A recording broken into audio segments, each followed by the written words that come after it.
Donc les Sénégalais ont montré que c'est des faux gentils. c'est des faux gentils. Là, c'est la guerre et c'est là que la guerre le déclenchement de la guerre, c'était là. D'accord. Le lendemain, médiatique. Hein. Médiatique. Le lendemain à 11h, conférence de presse de 2 entraîneurs. La presse a questionné Pape Thiaw qui a dit que c'est inacceptable, qu'on ne doit pas accepter ça. Et d'ailleurs qu'ils ont joué contre une finale contre l'Algérie au CHAN, ça s'est bien passé. Donc, quand au Maroc, tu dis que l'Algérie, ça s'est bien passé, ça veut dire ce qu'ils avaient dit. Exactement. Donc, l'huile sur le feu. Et là, on est rentré dans le psychodrame. Et la finale, on a vu à la 90e minute ce qu'on a vu. C'est que les réseaux sociaux ont pris le pas. Et on ne pensait pas que le racisme, nous, quand on écrit des tweets, des mots que tu pensais que c'était disparu du dictionnaire, tu vois tout. Le Maroc avait tout donné aux Africains, on va tout retirer, des trucs comme ça. Donc, là, là aussi, moi, je relativiserai en disant que ce sont quelques excités qui écrivent ça, mais l'ensemble... Vous parlez de quelques excités, mais j'en reviens quand même aux représentants du peuple. Le Parlement, c'est oui, pour la... Alors, quand un député, par exemple, dit, voilà, l'arbitre aurait dû arrêter le match et déclarer le Maroc vainqueur par forfait. Oui, et puis ça va beaucoup plus loin. Ce député marocain a affirmé que les Sénégalais auraient eu recours à des pratiques mystiques pour influencer le cours du match. Il y avait aussi cette ambiance quand même. D'ailleurs, c'est ça qui a fait que le gardien numéro 2 du Sénégal est devenu gardien de la serviette de Mendy. Exactement.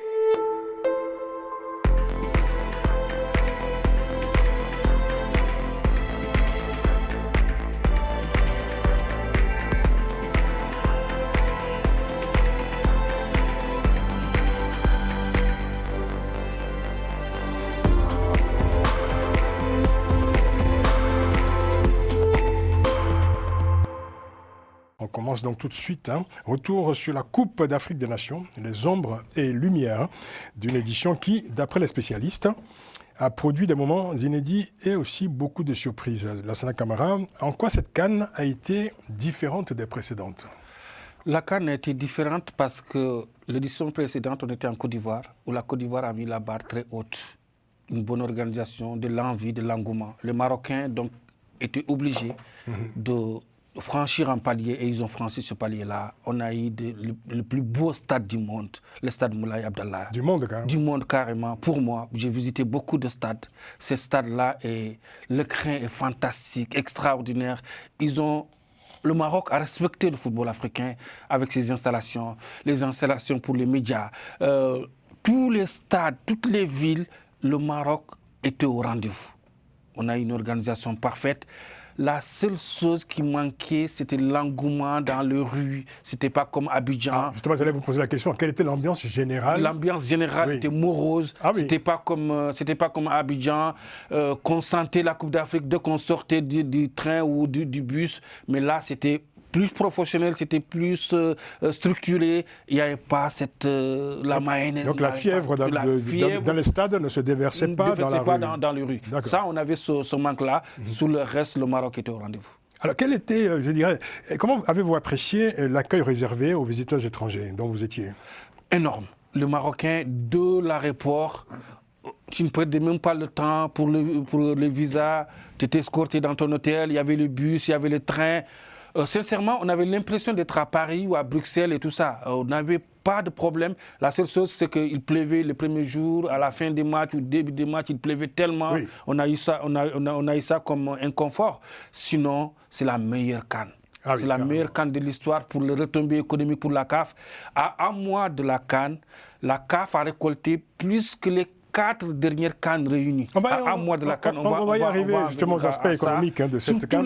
Sur tous les plans, c'était la meilleure CAN de l'histoire jusqu'à la 90e minute. Alors, cette CAN était aussi perçue comme une occasion de rapprochement entre l'Afrique subsaharienne et le Maroc et le Maghreb. Le Maghreb représenté donc par le Maroc. Est-ce que vous pensez que cet objectif a été atteint? Parce que vous ne vous a pas échappé que cette CAN est fortement commentée sur les réseaux sociaux et que voilà, donc il y a beaucoup de sentiments, beaucoup d'émotions, beaucoup de commentaires qui se télescopent, s'entrechoquent, etc. Est-ce que vous pensez qu'il y a eu cette rencontre entre les deux Afriques, si je puis dire. Ces deux parties de l'Afrique, il y a eu cette celle rencontre, du Nord et celle du Sud du Sahara. il y a eu cette rencontre-là jusqu'à la 90e minute, comme je vous l'ai dit, parce qu'on est rentré dans l'irrationnel, le racisme s'est déversé sur les réseaux sociaux, parce que cette CAN-là, pourquoi on a eu ce problème-là à la 90e minute? Parce que depuis le début de cette CAN-là, le racisme, le complot, le coup bas, le rumeur ont déversé sur les réseaux sociaux. Ils ont pris le pouvoir.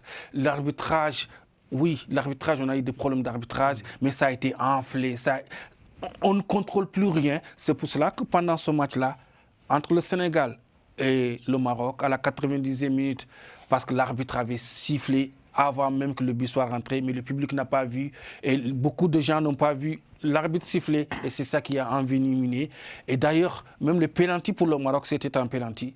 Mais tellement que les gens avaient dans leur tête que la Coupe d'Afrique était déjà vendue au Maroc, était déjà proposée au Maroc, et qu'on ne peut rien faire, le Maroc va gagner la Coupe d'Afrique en magouillant, en jouant mal, en faisant n'importe quoi, le Maroc va gagner. Et c'est ça qui a fait qu'on est rentré dans l'irrationnel. Personne ne contrôle personne.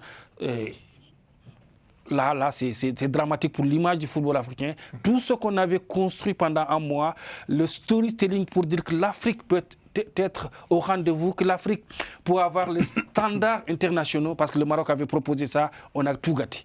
On a tout gâté pendant 20 minutes irrationnelles, pendant 20 minutes où moi, personnellement, j'avais honte d'être africain. Et tout en chacun, oui, on avait honte d'être africain parce qu'on ne savait pas, est-ce que la finale, ça va s'arrêter là?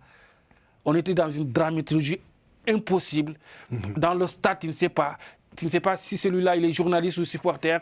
Tout était mélangé, des bagarres dans la tribune de presse, des bagarres entre supporters.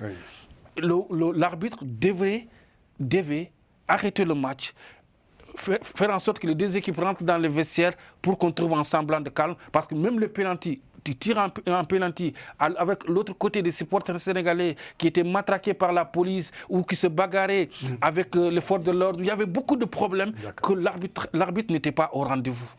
Et ça, c'est un problème pour le football africain. L'arbitre n'était pas au rendez-vous. N'était pas au rendez-vous. Ça, c'est un problème pour le football africain. Tout ce qu'on construisait, parce que si cette Coupe d'Afrique était allée à son terme, même si c'est le Sénégal qui gagne, on allait venir ici à Paris, bomber la torse pour dire que l'Afrique est au sommet, que nous Africains, on peut organiser des choses, on peut avoir les meilleurs stades du monde, on peut avoir les meilleurs terrains d'entraînement. Pour la première fois, chaque sélection avait son terrain d'entraînement. Pour la première fois, on avait tout. Tout était réuni pour vendre le produit africain. Et pour la première fois, il y a plus de 200 télévisions qui diffusaient ce match. Même 2 jours avant la finale, la CAF a signé un contrat avec Netflix. On avait tout. Tout était réuni pour vendre notre produit. On a tout cassé. Vous pensez qu'on a vraiment tout cassé? On a tout cassé. Oui. Alors, moi aussi, ce psychodrame. Hein. Oui, mais là, je pourrais dire que la Sana Camara est allée jusqu'au bout. Mais évidemment, on sent la passion du journaliste sportif, mais au-delà de quelqu'un qui aime le football. Donc ça, c'est très bien. Du fait de ce pénalty litigieux. Alors, exactement, on va y revenir. Mais par rapport à 2 ou 3 questions que tu as posées, Francis, moi, je dirais une première chose. Le Maroc a réussi, justement, sa CAN. N'oublions pas qu'en 2030, le Maroc organise la Coupe du Monde. Tout à fait. Et ça... Co-organise. Avec le Portugal. Tout à fait, et l'Espagne. Donc, ça, pour les infrastructures, c'est parfait. Et puis le Maroc et le Sénégal sont aussi qualifiés pour la Coupe du Monde qui arrive bientôt en juin. Donc ça, c'est déjà un acquis. Alors, moi, je ne suis pas de ceux qui disent effectivement que c'est quelques 15 minutes d'interruption de la finale. Ces quelques 15 minutes ont détruit l'image du football africain. Je rappelle simplement un fait. En 2009, Thierry Henry, match de qualification à la Coupe du Monde France-Irlande ou Irlande-France, marque un but de la main. Et malgré les protestations des Irlandais qui couraient vers l'arbitre pour lui dire « il a marqué de la main », l'arbitre avait validé ce but-là. Et la France se qualifiait au mondial.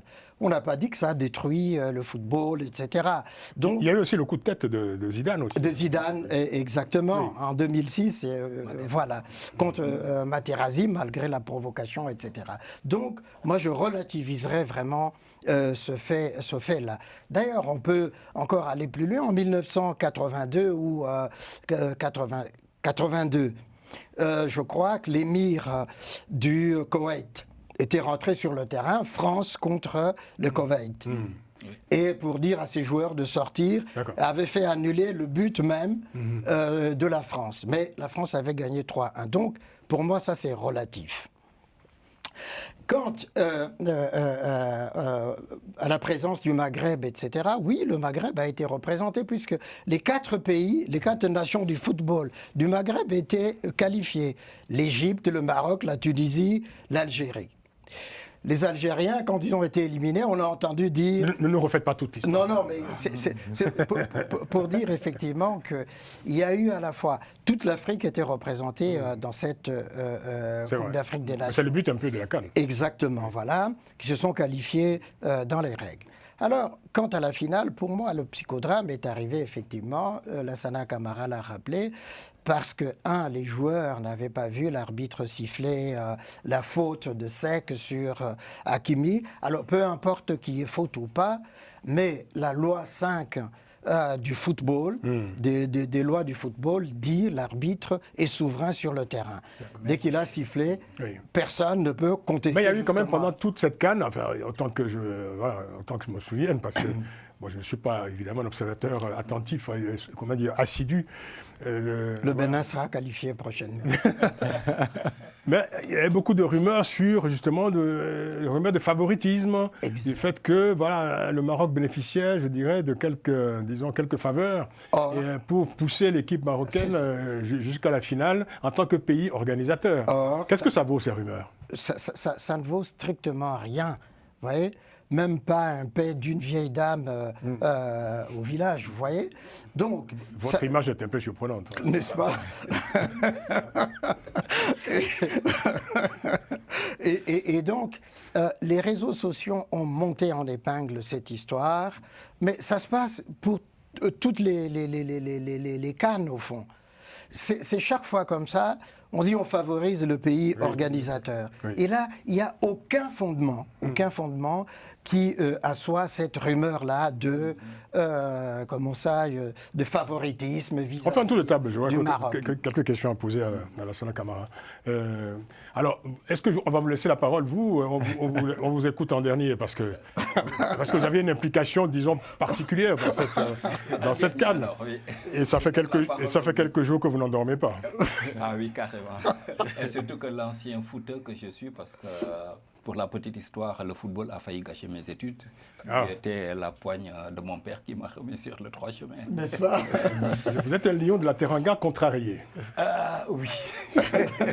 Mais qui me retrouve dans les actuels lions de la Teranga. En fait, vous savez, la CAN, c'est une passion. Et contrairement à ce qui est avancé, ce n'est pas la première fois dans l'histoire du football mondial qu'un match est interrompu pour cause de protestation. Quand Cristiano Ronaldo l'a fait avec l'équipe du Portugal, et il y a des exemples à foison. Même Messi. Messi aussi, effectivement, Messi, c'est Messi. Maintenant, par rapport à ce que disait M. Camara, c'est évident. Ça veut dire que les réseaux sociaux ont pris le pas sur la communication officielle.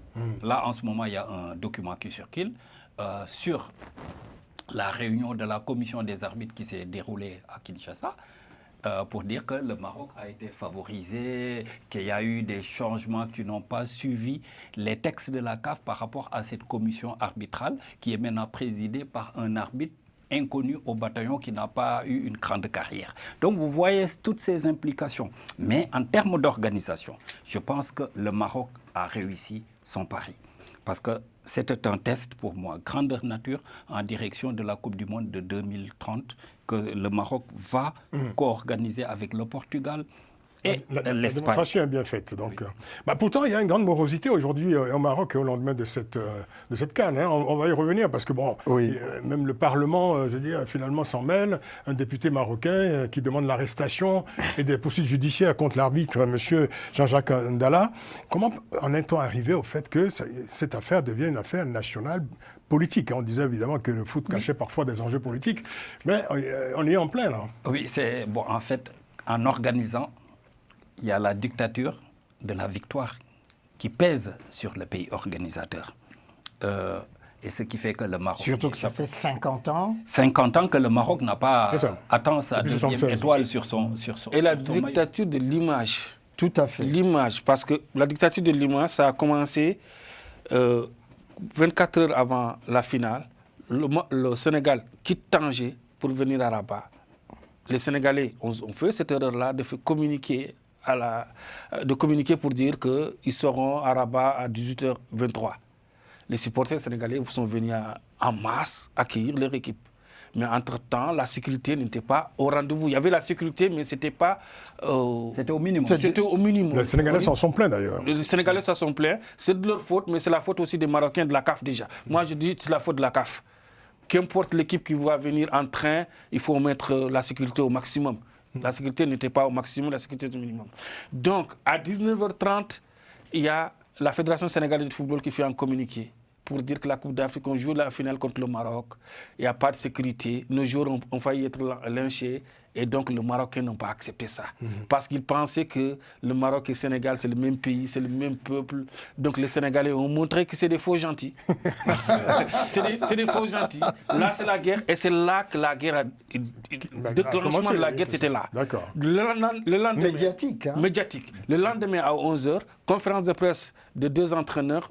La presse a questionné Pape Thiaw qui a dit que c'est inacceptable, qu'on ne doit pas accepter ça. Et d'ailleurs qu'ils ont joué contre une finale contre l'Algérie au Chan, ça s'est bien passé. Donc, quand au Maroc, tu dis que l'Algérie, ça s'est bien passé, ça veut dire ce que ça veut dire. Exactement. Donc, l'huile sur le feu. Et là, on est rentré dans le psychodrame. Et la finale, on a vu à la 90e minute ce qu'on a vu. C'est que les réseaux sociaux ont pris le pas. Et on ne pensait pas que le racisme, nous, quand on écrit des tweets, des mots que tu pensais que c'était disparu du dictionnaire, tu vois tout. Le Maroc avait tout donné aux Africains, on va tout retirer, des trucs comme ça. Donc, là, là aussi, moi, je relativiserai en disant que ce sont quelques excités qui écrivent ça, mais l'ensemble... Vous parlez de quelques excités, mais j'en reviens quand même aux représentants du peuple. Le Parlement, c'est oui, pour le Maroc. Alors, quand un député, par exemple, dit, voilà, l'arbitre aurait dû arrêter le match et déclarer le Maroc vainqueur par forfait. Oui, et puis ça va beaucoup plus loin. Ce député marocain a affirmé que les Sénégalais auraient eu recours à des pratiques mystiques pour influencer le cours du match. Il y avait aussi cette ambiance quand même. D'ailleurs, c'est ça qui a fait que le gardien numéro 2 du Sénégal est devenu gardien de la serviette de Mendy. Exactement. Parce que pendant tous les matchs, les Marocains, Hakimi déjà avait jeté la serviette. Ils l'ont fait déjà au gardien du Nigeria, Noah Belly. Et ils ont continué à faire pendant tous les matchs. Ils pensaient qu'il y avait des trucs sur cette serviette-là. Et déjà, ça, c'est un problème. Oui, mais en fait, qu'est-ce que tu peux nous dire là-dessus, Lansana Camara? Mais là aussi, qu'est-ce que tu n'as pas vu Non, il y a une cérémonie mystique? Non, les gardiens, on a vu quand le Sénégal a gagné la CAN au Cameroun, oui. À la fin de la finale, quand les Égyptiens sont sortis, on a vu dans la serviette de l'Égyptien une feuille où c'est écrit comment les Sénégalais tirent le tir au but et tout ça. Oui. Ça a commencé à partir... Ce ne sont pas des pratiques Non, mystiques. ce n'est pas des pratiques mystiques, mais les gens ne comprennent pas ça. Oui. Ça a commencé à partir de là... Est-ce qu'il y avait des marabouts? Non, ce n'est pas une question de... Non, je demande. Mais ce n'est pas pour ça qu'on en parle quand même pendant cette compétition. Mendy dit que lui, il a amené sa serviette pour essuyer ses gants. Pas par rapport à la serviette. Non, par rapport à la serviette. Non. Pas par rapport à la serviette. Non, par rapport à la serviette. C'est un sujet récurrent quand même. Oui, non, mais par rapport à la serviette, il pleuvait. Oui. Edouard Mendy avait besoin d'une serviette pour s'essuyer. Et on ne comprenait pas pourquoi cet acharnement, surtout des ramasseurs de balles marocains qui voulaient coûte que coûte. Et un remplaçant qui a commencé. Oui, et ensuite un joueur marocain, un remplaçant. Au lieu d'être sur le banc, il était... Pensez-vous de cette guerre des serviettes sur le terrain? Parce qu'il n'y avait pas que le gardien de but d'ailleurs qui était assailli par les Marocains. Mais il y avait les ramasseurs de balles. Il y a une cohorte de ramasseurs de balles qui suivent. Qu'est-ce que ça nous dit sur justement le comportement des joueurs africains? Oui, ça veut dire on croit en des choses qui n'existent pas en réalité. Et au finish, qu'est-ce qui s'est passé? Ils voulaient C'est la culture africaine. Oui, ils voulaient gagner des serviettes, ils ont gagné des serviettes, et nous, on a gagné la coupe. En réalité, c'est ça. Maintenant, Ça se fait dans plusieurs pays lors des matchs de football. On sait bien qu'en Afrique, souvent, ça... En fait, Les gris-gris. je dirais c'est une sorte de... C'est comme, par exemple, qu'ils font une prière. Hein. Oui, Quand oui, ils entrent sur le exactement. terrain, Bien sûr. oui, ils font une prière en se disant que le Dieu va les aider. Et les autres, c'est la tradition, en disant Mais que bien les sûr. ancêtres, machin, ça va les aider. C'est une façon de faire. Oui. Mais comme j'ai la parole, je vais continuer. Non, je pense que le football, c'est bien, c'est passionnant, mais en réalité, il y a une passion, surtout chez nous les Africains, il y a une réalité qui transcende la sagesse, une certaine sagesse, une certaine réflexion de ce qui peut se passer. On est tellement trop dedans qu'on oublie même ce qui peut se passer. Par exemple, on a vu le penalty quand l'arbitre a sifflé, on se dit, ils se retirent, mais en fin de compte, qu'est-ce qu'ils vont gagner? Rien. Ils vont être exclus de CAN qui suit ou autre, et rien. Ils vont rien gagner. C'est pas avec la protestation, mais quand ils restent. Heureusement qu'il y a eu Sadio Mané qui a été très sage. Il est vraiment à féliciter, il faut le féliciter, qui a ramené les joueurs, parce qu'en jouant, ils ont gagné finalement. Mais en réalité, c'est un comportement qui est passionnel, mais on ne doit pas céder à la passion. Et surtout, moi, je me dis, l'entraîneur, c'est quelqu'un qui doit être assez Froid. Oui, qui doit regarder. Même quand il y a un échec, il encaisse, il ne doit pas pleurer. Et donc, du coup, quand il y a un problème comme ça, il doit le gérer. C'est lui qui doit gérer en disant aux joueurs, vous restez, on va jouer, on va continuer. Il faut dire que la tension était très forte quand on écoute Sona Camara. On était quand même, je dirais, il y avait quand même, comme vous le disiez depuis la veille, la tension montait. Ça avait chauffé. Évidemment. Non, mais depuis le début de la CAN. Alors, il y a des sanctions qui sont prévues pour Oui.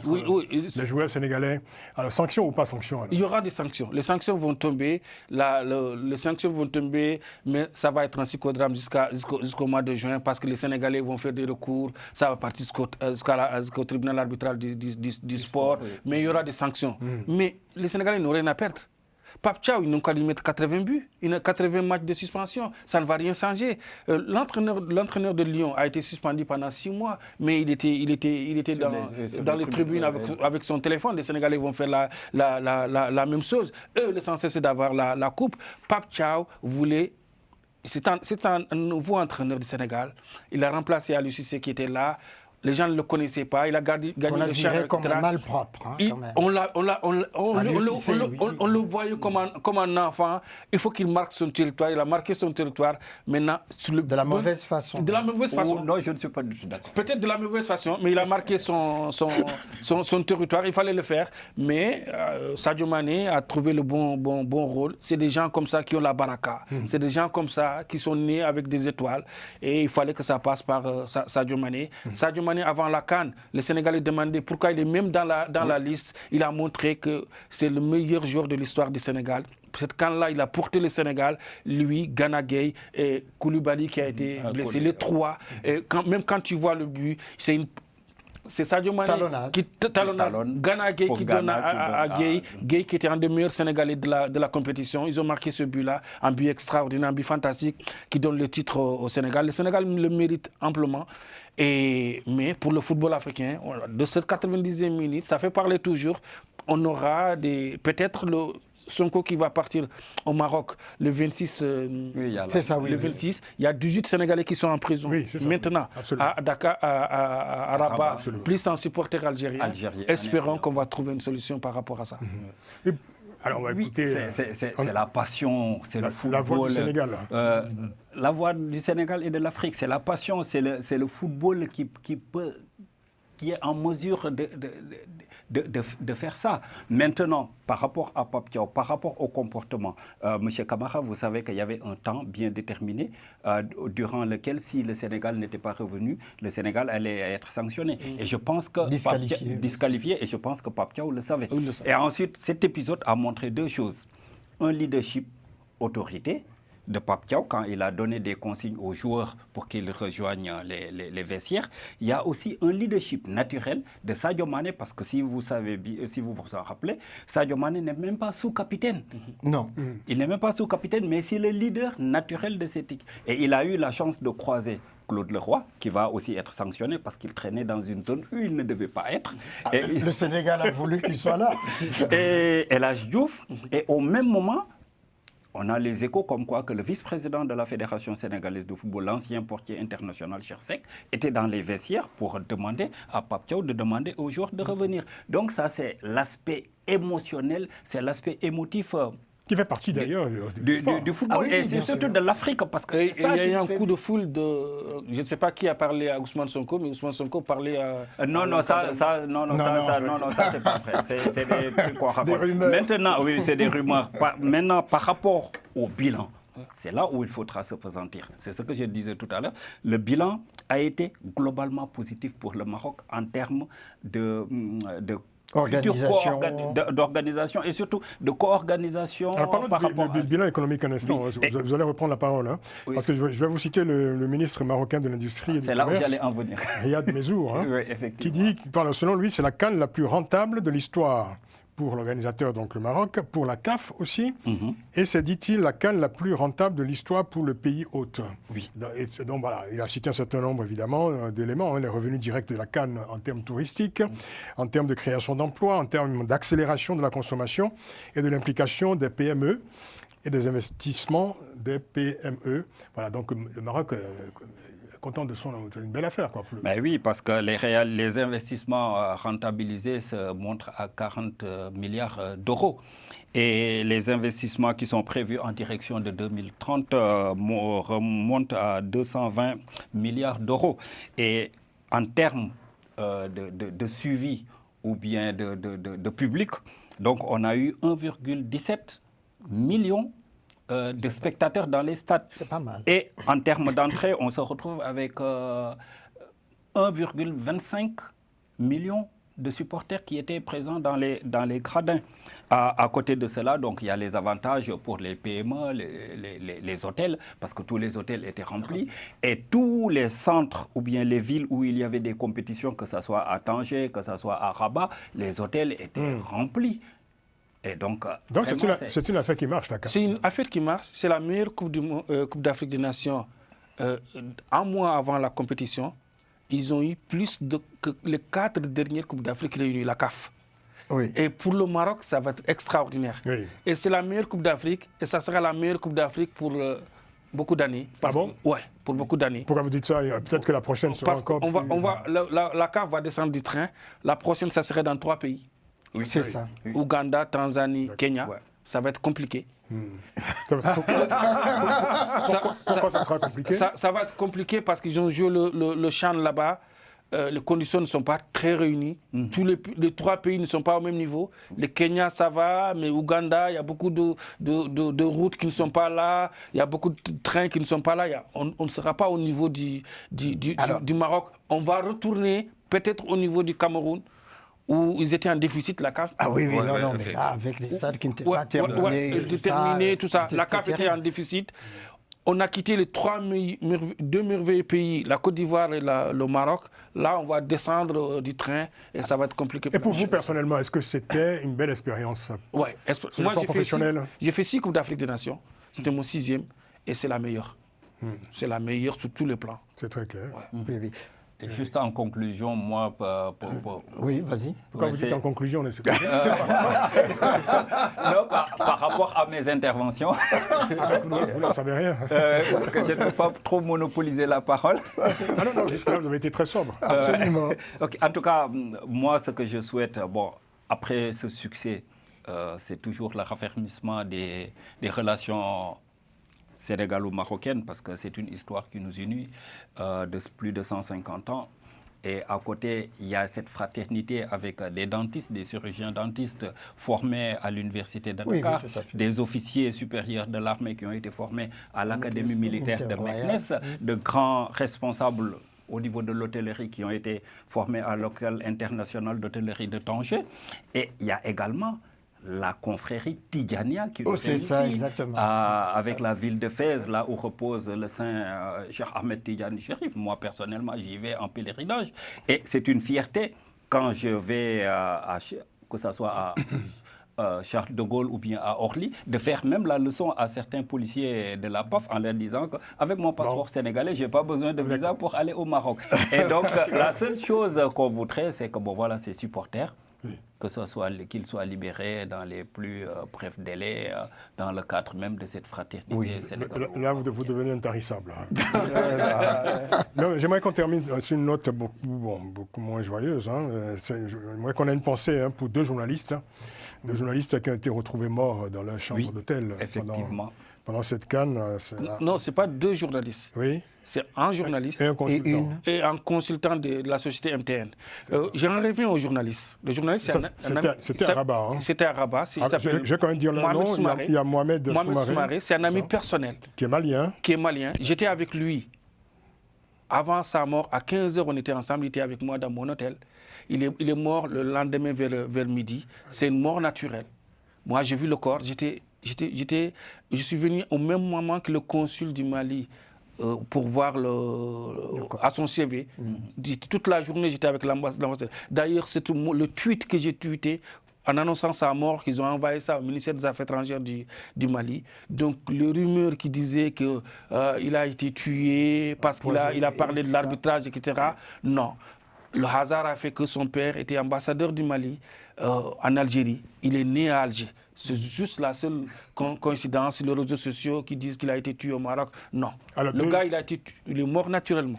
Alors, 2 jours après la mort de Mohamed Soumaré, il y a eu donc Audrey Ibon-Njo, journaliste camerounais. Non, ce n'est pas un journaliste. C'est pas un journaliste, c'est un cadre de la société MTN qui était à Marrakech. D'accord. Qui était à Marrakech, qui est mort dans sa chambre. Mais donc, Mohamed Soumaré n'est pas mort dans une chambre d'hôtel. Il était dans un appartement à l'avenue de l'Atlas, à Rabat. Pourquoi l'information officielle parlait de chambre d'hôtel alors? Non, c'est les gens qui... Le premier tweet, en annonçant sa mort, c'est moi qui l'ai rédigé. Le premier tweet, en rédigeant le tweet, j'étais à côté du corps. Parce que c'est un ami personnel qui est décédé. Donc, il est mort naturellement. Mais avant sa mort, il m'avait dit qu'il avait mal, il ne se sentait pas bien. D'ailleurs, même 1 heure avant sa mort, les gens ont su comment il est mort. Il a envoyé un texto à un de ses amis pour dire qu'il ne se sentait pas bien de venir pour qu'il aille à l'hôpital. Donc quand le gars il est venu, il l'appelle, le téléphone sonnait dans sa chambre, mais il ne répondait pas. Pendant plus d'1 heure, il tapait. C'est là où il a appelé les gens pour dire mais venez, ils ont forcé la porte, ils ont trouvé qu'il est mort. Et le Camerounais, Audrey Ibon-Njo? Le Camerounais, je ne le connaissais pas. Oui. Je ne connais pas cette histoire-là. Mais pour Soumaré, je peux être témoin du décès. J'étais moi-même à côté du corps jusqu'à que la police vienne, les pompiers viennent, j'étais là. D'accord. Ce sont quand même des nouvelles qui ont assombri un peu quand même l'ambiance. Oui. Ça a tué ma canne. Il y a une supportrice sénégalaise. Il y a une supportrice sénégalaise qui est décédée aussi. Oui, d'un accident parce qu'après la demi-finale, il quittait Tanger pour rejoindre Rabat, donc devant ses nationales. Alors pour conclure définitivement sur cette partie de l'émission, rapidement, dites-nous, Ben, comment cette CAN a été politiquement gérée au Sénégal? Oui, ça a été très bien géré. On a vu les rigolades, les franches rigolades entre le président de la République et son suivant, comme on le dit. Et donc, il y a une bouffée d'oxygène qui plane sur le pays et on a vu les récompenses qui ont été offertes aux Lions. Et depuis lors même, il y a une boutade qui circule en disant que le président a 2 épouses, son suivant a 2 épouses, l'équipe nationale a 2 étoiles, c'est l'heure de se mettre à 2. Quand vous dites son suivant, c'est le Premier ministre qu'on appelle. Ousmane Sonko. On appelle son suivant. Oui, d'accord. Bon, ça c'est une affaire évidemment. Sénégalais. Merci beaucoup Lassana Camara de nous avoir apporté tous ces éclairages. Et puis on vous souhaite bonne continuation en tout cas.